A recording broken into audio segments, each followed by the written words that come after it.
At 8:14 a.m., my phone lit up on the kitchen counter, vibrating against the marble like it had something urgent to confess. One message from my mother, punctuation, perfect tone, mechanical. We changed all the locks on the front door and also the gate code. We no longer trust you. For a second, I just stared at it, coffee still dripping steam, ghosting the air.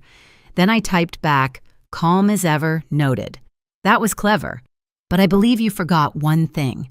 I hit send and watched the little bubble disappear. Outside, the city kept moving, unaware that one family had just declared war in a single text. When people say family first, I used to nod automatically like loyalty was muscle memory. For 4 years, I paid their mortgage, property taxes, utilities, roof repairs, and even the new water heater after last winter's storm. Every bill came to me, every thanks went to someone else. Mom used to say, "You're such a blessing, Lisa," in that rehearsed tone that sounded like a receipt being folded, not gratitude being spoken. From the outside, my family looked picture perfect. The Carson house with its white porch railings, a home sweet home sign swinging by the door, and a mother who hosted Bible brunches about love and unity. Inside, everything was transactional. If Lindsay, my older sister, needed daycare money, it was Lisa, you're the responsible one. If Dad's credit card maxed out, it was, you know how hard he works. But when I asked for anything a weekend to myself, a boundary, they called me ungrateful. Lindsay had 2 kids and a full-time gift for turning inconvenience into emergency. Her car breaks. Dangerous for the kids. Her card got hacked, just until payday. The problem was payday never came. Every time I bailed her out, Mom framed it as, love family helps family. The unspoken line was always, and you'll pay for it. Dad was the kind of man who believed silence fixed everything. He avoided conflict like it was contagious, cracking jokes whenever tension filled a room. Hey, Liz, he'd laugh, at least you're not broke, right? Once he borrowed my name to apply for a small loan, just a paperwork mix-up, he said. I let it go like I always did. Because in our family, the peacekeeper didn't win arguments, she absorbed them. The house itself had become a shrine to that dynamic. I'd visit and see the curtains I'd paid for the roof I'd replaced, and my mother beaming like she'd built it brick by brick. She'd pour me tea and remind me how blessed we were that Lindsay found such a beautiful home. I never corrected her. I just smiled my throat tight, pretending I didn't notice she used the word we as if I wasn't sitting right there. Some nights I'd lie awake in my apartment staring at the ceiling fan, replaying every favor I'd said yes to. It started as kindness and turned into a system one where love was measured in payments made on time. Somewhere along the way, I stopped being the daughter and became the donor. So when that message came, we no longer trust you, it didn't feel like betrayal. It felt like confirmation. They'd just put in writing what had been true for years. The locks were changed, but the door had been closing long before that. It started with a Facebook post I wasn't supposed to see. I was waiting curbside for a grocery pickup when the algorithm handed me a little betrayal wrapped in family pride. There they were, Mom, Dad, and Lindsay standing on the porch of my house, the one I'd been paying for 4 years. Mom's caption read, "So proud of our daughter Lindsay for building a home we can all share. It's finally in the right hands." I read it 3 times, hoping my name might appear somewhere, maybe in the comments. It didn't. Just a stream of hearts. And she's such a good daughter from relatives who never once called to ask how I was. My throat burned, and the grocery clerk's voice barely reached me. "Ma'am, your order's ready." I couldn't even move. Later, I called the bank, part logic, part denial. The woman on the line chirped, "Yes, Ms. Carson. You're still the primary on the mortgage, but there was a request last week to change that to a Miss Lindsay Carson. Verification pending." My stomach dropped. Someone had tried to rewrite ownership like it was a name tag. By the time I checked my account, the theft was quiet but obvious. $2 and $400 transferred out to a familiar card. Lindsay's emergency visa. I texted her, "Did you use my card again?" 10 minutes later. "Don't make it a thing, Lisa. The kids needed shoes. We're still sharing that one, right?" We weren't. Then Mom chimed in, "Honey, Lindsay's going through so much. She said she'll pay you back. Let's not start a war over a few dollars." A few dollars. I stared at the screen, my hands shaking, but not from rage, from recognition. It had never been about money. It was about value. Their emergencies always outweighed my boundaries. That night, a notification blinked family circle group chat. I hadn't looked in months, but curiosity is a cruel thing. Inside, someone had posted a meme, a man handing over his wallet. The caption read, "Big sponsor energy." A cousin tagged me. Another replied, "Can we get you to fund my loans next?" Even Dad joined in, "Only if you name your next cat after the bank." No one said it was cruel. No one defended me. I left the chat. They added me back with balloons. I left again and blocked everyone. It should have felt childish. Instead, it felt like air. A week later, I stopped by the house to mow the backyard, old habit. Halfway through, I heard laughter from the kitchen window. Lindsay's voice bright and easy. "Did you see her face when Aunt Karen asked about the deed? She looked like a guest." Mom laughed too, that low, satisfied tone. Once the paperwork clears, there's nothing she can say. She insisted on putting the mortgage in her name. Her problem now. Then Lindsay sharper. "She's always been distant, a guest with a wallet. And Mom finished it. She's not family anymore. She's just a sponsor." The hose slipped from my hand. Water spilled over my shoes, but I didn't move. I didn't cry either. Something inside me turned still, like water freezing mid-pour. I didn't go inside that day. I turned off the mower, left it right there in the yard, and drove home with the windows down, letting the wind dry whatever was left of the sting. By the time I reached my apartment, I knew exactly what I had to do. The house wasn't mine anymore, not really. But the payments, the proof were. I sat at my kitchen table, the same place I'd read Mom's message a week earlier. The coffee stain from that morning was still faintly visible on the counter, like a watermark on a document. I opened my laptop, logged into my bank, and hovered over the auto transfer that read $4,800, recurring monthly payment. The cursor blinked. My hand didn't tremble. Cancel. The confirmation screen flashed once, and that was it. 4 years of silence undone in a single click. I leaned back in my chair, a strange calm settling over me. The kind that doesn't come after victory, it comes after clarity. I opened a new spreadsheet and started typing mortgage, property, tax, roof repairs, utilities, insurance, daycare, groceries. Each entry got a date, an amount, a short note. Line after line, 4 years of transactions came alive again. Like ghosts, I was finally calling by name. When I finished, the total glared up at me, 211 yuan, $723, 84 hours. My breath caught, not from regret, but from validation. I printed every page and slid them into a binder. Then, for the first time in years, I labeled something for myself evidence. That night, a soft thud at my door pulled me from the numbers. A white envelope with gold edges, no return address. Inside, a glossy invitation, "Please join us to celebrate Elizabeth Carson's 60th birthday." The quote at the bottom read, "A house is not a home without family." I almost laughed. The irony was so loud it was quiet. I pinned the invitation to my fridge right beside the binder of payments, a reminder that every story needs an ending. For the next few nights, I barely slept. I wasn't angry anymore. I was meticulous. Each evening after work, I gathered receipts, screenshots, audio files. I even found a voice memo from that afternoon in the backyard. My phone had been recording from my pocket. The line played back crisp and cruel. "She's not family anymore. She's just a sponsor." Hearing it again didn't hurt, it focused me. That sentence had been the final transaction. They define me as a sponsor. Fine. Sponsors can cancel. Sponsors can audit. I texted Grandpa that night, "I'm going to Mom's party." I think it's time things are said out loud. No reply came, but I knew he read it. He always did. He was the only one who never asked for money, never treated kindness like a down payment. The day before the party, I rehearsed. Not words, but composure. I stood in front of my mirror wearing a navy blazer and jeans, hair tied back, nothing fancy. Calm, capable, unshakable, that was the point. They thrived on my reactions. This time, they'd get none. Before heading to bed, I packed the binder and the USB with every file neatly labeled. I zipped them into a plain black bag and set it by the door. The weight of it wasn't heavy. It was balance. When the morning came, I poured coffee, glanced at the invitation one last time, and whispered to myself, "That was clever. But you forgot one thing." Then I smiled, locked my apartment, and left for the party.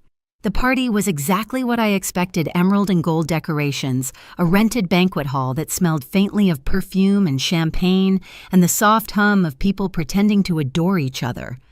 My mother had always known how to make an event feel like a performance. Tonight, she was the star. I walked in 10 minutes late on purpose. The chatter dimmed when people noticed me, like someone had lowered the volume knob. A few polite smiles flickered, unsure whether to greet me or avoid me. Lindsay froze mid-sentence at the punch bowl, then looked away so quickly it was almost convincing. I found an empty chair near the back. No one approached. Perfect. I wanted distance, not to hide, but to watch. From here, I could see everything: the slideshow of Mom's life looping on a projector, the Happy 60th Elizabeth banner strung across the wall, the pile of shiny gift boxes near the stage. The lights dimmed, and the MC, a family friend who loved his own voice, tapped the mic. "Let's all raise a glass to Elizabeth Carson," he said, "a woman of grace, generosity, and love." Laughter and applause rippled through the room like a rehearsed cue. I sipped my water, tasting the irony. The slideshow rolled again: wedding photos, vacations, baby pictures of Lindsay and me. My mother narrated from the stage in her practiced warmth. This home was built with love and passed down with purpose. It's a legacy, a reminder that family always comes first. And then Lindsay took the microphone. "Mom," she said, voice trembling just enough to sound heartfelt, "you've taught us what real family means: sacrifice, loyalty, faith. This house represents that. It's the heart of who we are." Applause erupted. Flashbulbs from cell phones lit up the room. I felt my pulse slow, not speed up, because the louder they clapped, the clearer I became. Mom dabbed at her eyes with a napkin. "I'm so proud of my daughter," she said, smiling toward Lindsay. "She's shown us what legacy truly means, and I'm grateful this home will stay in the right hands." That phrase, the right hands, the same words from that Facebook post. I stood. The applause faded just enough for the microphone to pick up my footsteps. I didn't rush. I walked up the aisle like someone who belonged there. "I wasn't planning to speak tonight," I said, my voice even amplified across the room. "But since we're talking about legacy, maybe we should talk about what it costs." A ripple of whispers rolled through the tables. Mom's smile twitched. "Lisa," she said softly, that warning tone she used when she wanted me to shut up without saying it out loud, "maybe we can do this another time." "I think now works," I said. I reached into my bag and held up the USB drive. "Could someone plug this in for me?" A cousin near the laptop hesitated, then complied. The screen behind Mom flickered, the slideshow cutting to black. For a second, the room was silent except for the projector's hum. Then an audio file began to play. Mom's voice, clear and cold. "She's not family anymore. She's just a sponsor." The words hit the air like glass shattering. Gasps, murmurs, a clatter of a dropped fork. My mother went pale. Lindsay stiffened beside her lips, parting as if to deny it. I didn't look at either of them. I clicked to the next file. The projector lit up with a screenshot: the family circle group chat. The meme, the comments. Big sponsor energy. "Can you fund my loans next? Keep the donor happy." The laughter that had filled this hall for an hour was gone. Another click. The spreadsheet appeared: rows and rows of payments, every line dated and labeled. Mortgage, property tax, roof repair, daycare. Each total highlighted in red. At the bottom, the sum glowed on the screen: $211,723.84. "This," I said quietly, "is the price of your legacy." Every mortgage payment, every emergency, every bill I covered while you called me family, only when it was convenient. Mom finally found her voice. "It was a gift, Lisa. Families help each other." I met her eyes. "No, families thank each other. Gifts come with gratitude, not deceit." Dad rose from his chair, voice trembling with anger. "You don't come here and humiliate your mother in front of everyone." I turned toward him. "You mean the way you used my name for that bank loan without asking? Because I still have the paperwork. Should I show that too?" He froze. His mouth open, closed, then shut completely. Lindsay stepped forward, face flushed. "You're blowing this out of proportion." "We were just stealing," I finished for her, redefining ownership. Her jaw tightened. "You always think you're better than everyone?" "I don't think that," I interrupted. "I just think I finally see everyone clearly." The room had gone utterly still. Even the kids in the corner were silent. I could hear the faint buzz of the fluorescent lights. Then the doors at the back of the hall opened. The sound of a cane tapping echoed as my grandfather stepped in. Conversations broke into stunned whispers. He hadn't attended a family event in years. He made his way slowly toward the stage, stopping beside me. The lines on his face looked carved from resolve. He took the microphone from my hand and turned first to my mother. "You raised a thief," he said quietly. Then to my father, "and a coward." A collective breath caught in the room. Finally, he faced me. "Lisa, I read your message. You were right to stand up for yourself. Last week, I changed the trust. Lindsay's name is gone. The property, the accounts, they're yours now." The silence broke into gasps, then murmurs. My mother's face drained of color. Lindsay's mouth fell open, no words, just panic. Grandpa handed the mic back to me. "Legacy," he said, looking around the room, "isn't about inheritance. It's about behavior repeated." Then he walked out, cane tapping in rhythm, the sound of closure following him. I stood there a moment longer. My hands were steady. I looked at Mom, then Lindsay, then the crowd of relatives staring at me like they'd just watched a play where they didn't understand the ending. I walked to the gift table, placed my thick stack of invoices beside the wrapped presents, and said softly, "You changed the locks. I changed my future." Then I left. No cake, no toasts, no apologies, just the sound of chairs scraping and 100 eyes following me to the door. Outside, the night air hit like freedom. My phone buzzed in my bag, dozens of notifications, missed calls, messages lighting up the screen. I didn't look. I just kept walking, the USB still warm in my pocket. For the first time, I wasn't the daughter trying to earn love. I was the woman who stopped funding her own mistreatment. The banquet hall shimmered in gold and emerald, the colors my mother had always claimed looked regal. It reeked of roses and expensive perfume, the kind that made you feel underdressed no matter what you wore. I walked in 10 minutes late, not out of disrespect, out of strategy. Nothing unsettles control freaks more than unpredictability. Heads turned as I entered. Conversations faltered, laughter thinned. I saw it ripple across the room like a chill recognition discomfort gossip in real time. Lindsay froze near the dessert table, wearing the same self-satisfied smile she'd used my whole life. The one that said, "You're too late again." I found a seat near the back. I didn't greet anyone, didn't fake a smile. I simply watched. The slideshow began images of family vacations, Lindsay's wedding photos of the house I paid for. I waited to see if even one picture of me would appear. None did. When Mom took the mic, her voice filled the room, sugary and sure. "This home," she said, smiling toward Lindsay, "represents our family's strength and togetherness. It was built with love, and it will stay in the right hands." The right hands. The same words she'd used online. The same ones that had burned through me weeks ago. Applause filled the hall, clinking glasses and polite cheers. I felt my pulse slow, steady, deliberate. Rage had no use here. Precision did. Lindsay walked to the stage and hugged Mom, taking the mic with mock humility. "Mom has sacrificed so much for us," she began, "and I've just tried to carry her example to keep the family's heart beating." I could feel the audience leaning in, smiling, nodding.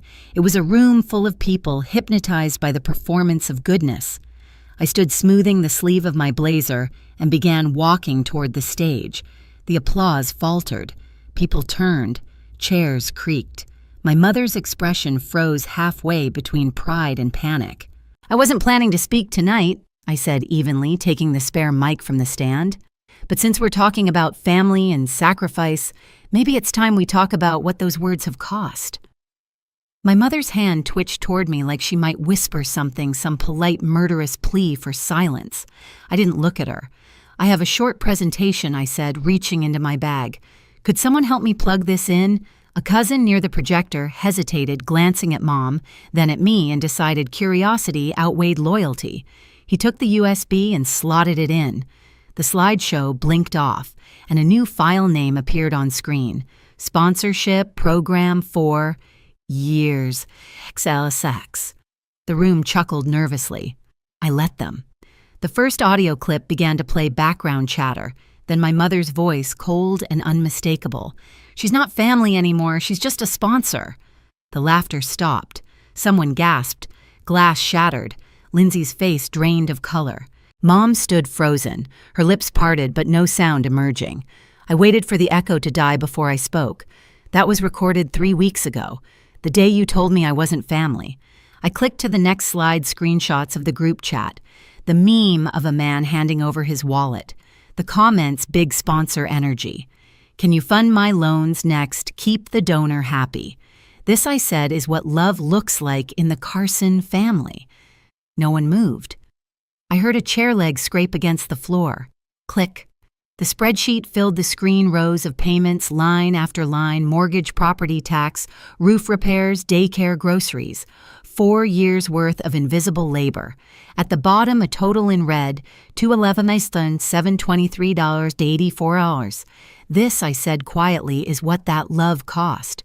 Dad rose from his chair, red-faced. You're embarrassing your mother. Turn that off right now. I looked straight at him. You mean like you embarrassed me when you took out a loan in my name because I still have the paperwork? Should I project that next? He froze, sinking slowly back down. The audience shifted murmurs, spreading eyes darting between me and my parents. Mom finally found her voice brittle and trembling. Lisa, it was never about money. Families help each other. I met her gaze. No, Mom. Families thank each other. Families don't rewrite ownership and then lock you out of the house you've been paying for. Lindsay's voice cut in sharp and desperate. You're twisting everything. It wasn't like that. I turned to her. Really? Because the bank records the chat logs and this audio seemed pretty clear. But go ahead. What part am I twisting? Her mouth opened, then closed. Nothing came out. The silence was thick enough to choke on. Every relative in that room had an opinion. None of them dared speak it aloud. Then came the sound, steady, rhythmic tap, tap, tap. The doors opened and my grandfather entered, leaning on his cane. Conversation died entirely. Even my mother looked startled. He walked down the aisle, slowly ignoring the stairs until he reached me. His presence filled the space without raising his voice. Lisa, he said softly, taking the mic from my hand. You were right. He turned to my mother. Elizabeth, you raised a thief. His eyes flicked to my father. And you became a coward. Gasps rolled through the room. My mother's hand flew to her chest, eyes wide with humiliation. Grandpa continued, voice even deliberate. Last week I reviewed the trust. I've removed Lindsay's name. The property, the accounts, they now belong to Lisa, the one who earned them. The room erupted in whispers, shock, outrage, awe. Lindsay's jaw dropped. Dad stared at the floor. Mom reached for Grandpa's arm, but he stepped back. You wanted legacy, he said. Then earn it. Deceit doesn't build families, it rots them. He handed the mic back to me. Your turn, kid. I nodded once, then faced the crowd again. My heartbeat was steady. The storm was already over. I was just narrating the damage. I lifted the binder from my bag and placed it on the gift table right between a bouquet and a box wrapped in gold paper. You changed the locks, I said quietly. I changed my future. No one clapped. No one dared. I walked off the stage, every step deliberate. The hall was silent except for the hum of the projector still showing the final slide paid in full. As I reached the door, my mother's voice broke the silence, small and pleading. Lisa, wait. I paused but didn't turn around. She said, You don't understand. I understand perfectly, I said. You taught me. Then I walked out. Outside, the cool night wrapped around me like mercy. I could still hear the muffled noise of the party behind me, voices, rising chairs, scraping someone crying. I kept walking until it all faded. My phone buzzed again and again, Mom, Dad, Lindsay, all lighting up the screen. I let it ring until it stopped. Then another vibration, a voicemail from Grandpa. I pressed play. His voice was calm. Proud of you, kid. You did what needed to be done. I smiled to myself, sliding the phone into my pocket. For the first time, silence didn't feel empty. It felt earned. I looked up at the sky, the streetlight casting long shadows on the pavement. My hands didn't shake, my breathing was steady, and for once, the night didn't feel cold, it felt clean. By morning, my inbox was a battlefield emails from a law office subject line in all caps, settlement proposal urgent. I skimmed the message. They wanted to resolve the misunderstanding amicably. Translation, hush money. I typed back one line, full repayment within 72 hours, or I go public. Then I closed my laptop and poured myself another coffee. They wired the full amount on the third day, 211 and $723.84. No apology, no explanation, just numbers, the language they'd always spoken best. I replied, transaction received. No further contact necessary. And that was it. After that, the noise stopped. No calls, no texts, no fake concern, just quiet. The kind that doesn't ache, it breathes. I cleaned my apartment, bought daisies from the market, rearranged the bookshelves. When my phone finally stayed still, I realized peace doesn't sound like angels singing. It sounds like nothing demanding your attention. A week later, I drove to Grandpa's house. He was on the porch with his tea sunlight caught in the wrinkles around his eyes. "They're furious," he said, smiling a little. "Good," I answered. "Maybe fury will make them think," he nodded. "Forgiveness requires accountability," he said. "They haven't earned it." I stayed until sunset. Neither of us spoke much. We didn't need to. When I got home, I stood on my balcony watching the city shift from gold to blue. My phone buzzed once more, an unknown number, a single image, the old house overgrown and empty. On the back, in Mom's handwriting, "We miss you. Please come home." I folded it carefully and slid it into my drawer. Home isn't where you're locked out. It's where you can finally breathe. They changed the locks. I changed my life. I used to think peace would come with forgiveness, but now I know it comes with distance. I don't wait for their calls. I don't check my inbox hoping for remorse. I stopped mistaking access for love. Some people think cutting ties is cruel. Truth is it's the kindest thing I've ever done for myself. When I wake up now, there's no background tension humming under the day, just sunlight, coffee, and quiet. That's freedom. Not dramatic, not loud, just mine. If you've ever been the one holding a family together while they tear you apart, remember this: silence isn't weakness. Sometimes it's the first step toward peace. They changed the locks. I changed my life. If this story hit home, share us at Leave a Comment and hit subscribe for more stories like this.